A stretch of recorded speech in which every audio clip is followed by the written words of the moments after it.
തലങ്ങും വിലങ്ങും അടികിട്ടിയിട്ടും ഒളിപ്പോരവസാനിപ്പിക്കാതെ ഹമാസ് ഇസ്രയേലിന് നേരെ പുതിയ അടവ് പയറ്റിയിരിക്കുകയാണ്. പുതിയ അടവുമായി ഇറങ്ങിയിരിക്കുന്നതാകട്ടെ യഹ്യ സിൻവറിന്റെ സഹോദരൻ മുഹമ്മദ് സിൻവാർ. ഗാസയിലേക്ക് വീണ്ടും പല കോണിൽ നിന്നും ഭീകരരെ എത്തിച്ചുകൊണ്ടിരിക്കുകയാണ്. അതും പലായനം ചെയ്തു പോയ പലസ്തീനികൾ തിരികെ ഗാസയിലേക്ക് എത്തിക്കൊണ്ടിരിക്കുകയാണ്. ഇവരുടെ കൂട്ടത്തിലാണ് തീവ്രവാദികൾ നുഴഞ്ഞു കയറിയിരിക്കുന്നത്. ഗാസയിലെ പല മേഖലകളിലേക്ക് ഇവർ എത്തുകയും വീണ്ടും തീവ്രവാദത്തിന് തിരികൊളുത്തുകയുമാണ് ചെയ്യുന്നത്. ഇത് തിരിച്ചറിഞ്ഞ് ഇസ്രയേൽ ശക്തമായ നിരീക്ഷണമാണ് ഇപ്പോൾ ഗാസയിൽ നടത്തുന്നത്. ഗാസയിൽ വീണ്ടും ടണലുകൾ പുനരുജ്ജീവിപ്പിക്കാനുള്ള നീക്കമാണ് ഹമാസ് നടത്തുന്നത്. എന്നാൽ അതിനെ തകർത്തെറിയാനാണ് IDF തലങ്ങും വിലങ്ങും നിരീക്ഷണം ശക്തമാക്കിയിരിക്കുന്നത്. അടുത്ത ഘട്ടം ബന്ദിമോചനത്തിന്റെ ഭാഗമായി ഹമാസ് 3 ഇസ്രയേൽ പൗരന്മാരെയും 5 തായ്ലൻഡ് പൗരന്മാരെയും വ്യാഴാഴ്ച മോചിപ്പിക്കുമെന്ന് ഇസ്രയേൽ ഉദ്യോഗസ്ഥർ പറഞ്ഞു. ഇതിനു പകരമായി 100 കണക്കിന് പലസ്തീനികളെ ഇസ്രയേൽ മോചിപ്പിക്കും. മോചിതരാകുന്ന ഇസ്രയേലികളിൽ 2 സ്ത്രീകളും 80കാരനുമാണ് ഉള്ളത്. ഇസ്രയേലിലെ ജയിലുകളിൽ നിന്ന് മോചിപ്പിക്കാൻ തീരുമാനിച്ച 110 പേരിൽ 30 പേർ ഇസ്രയേലികൾക്കെതിരായ മാരകമായ ആക്രമണങ്ങളിൽ ശിക്ഷിക്കപ്പെട്ട് ജീവപര്യന്തം തടവ് അനുഭവിക്കുന്നവരാണ്.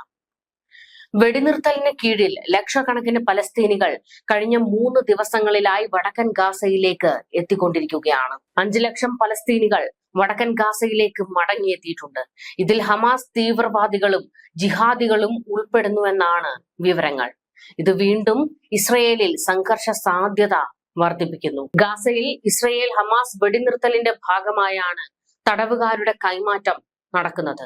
മറ്റൊരു വശത്ത് ഗാസയിൽ നിന്ന് പലായനം ചെയ്തു പോയവർ തിരികെ എത്തണമെന്ന് ഹമാസും ആവശ്യപ്പെട്ടിരുന്നു.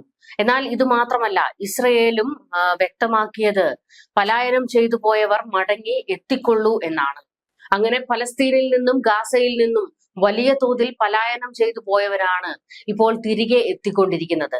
ഇവരുടെ ഇടയിലാണ് തീവ്രവാദികൾ നുഴഞ്ഞു കയറിയിരിക്കുന്നത്. തീവ്രവാദികളുടെ ലക്ഷ്യം ഗാസയിൽ ഉടൻ തന്നെ തിരികെ എത്തുക, ഇസ്രയേലിനെതിരെ അതിശക്തമായ ആക്രമണം നടത്തുന്നതിന് ശക്തരാകുക എന്നതാണ്. മുഹമ്മദ് സിൻവാർ ആണ് ഇവർക്ക് ഈ നിർദ്ദേശം കൈമാറിയിരിക്കുന്നത്.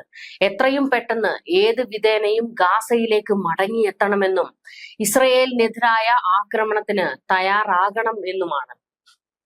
എന്നാൽ ബന്ദിമോചനം കഴിയുന്നതുവരെ ഒരു ആക്രമണം ഉണ്ടാകരുതെന്നും അതിനുശേഷം പതിയിരുന്ന് ആക്രമണം ശക്തമാക്കണമെന്നുമാണ് നിർദ്ദേശം. മുഹമ്മദ് സിൻവാറിനെ ഹമാസിന്റെ തലവനായി പ്രഖ്യാപിച്ചോ എന്ന് വ്യക്തമല്ല. എന്നാൽ മുഹമ്മദ് സിൻവാർ ആണ് ഇപ്പോൾ കാര്യങ്ങൾ തീരുമാനിക്കുന്നത്. ഹമാസിന്റെ പുതിയ തലവനെ പ്രഖ്യാപിച്ചാലും പേര് വെളിപ്പെടുത്തില്ല എന്ന വിവരങ്ങൾ നേരത്തെ പുറത്തു വന്നിരുന്നു. അത് ഇസ്രയേലിനോടുള്ള ഭയമാണ്. പുതിയ തലവനെ പ്രഖ്യാപിച്ചു കഴിഞ്ഞാൽ ആ തലയും ഇസ്രയേൽ കൊയ്യുമോ എന്നുള്ള ഭയം. അതുകൊണ്ട് തന്നെ അധികാരത്തിൽ മുഹമ്മദ് സിൻവാർ എത്തിയിട്ടുണ്ട് എങ്കിൽ അതും മറച്ചുവെക്കുകയാണ് ഇപ്പോൾ ഹമാസ് ചെയ്യുന്നത്.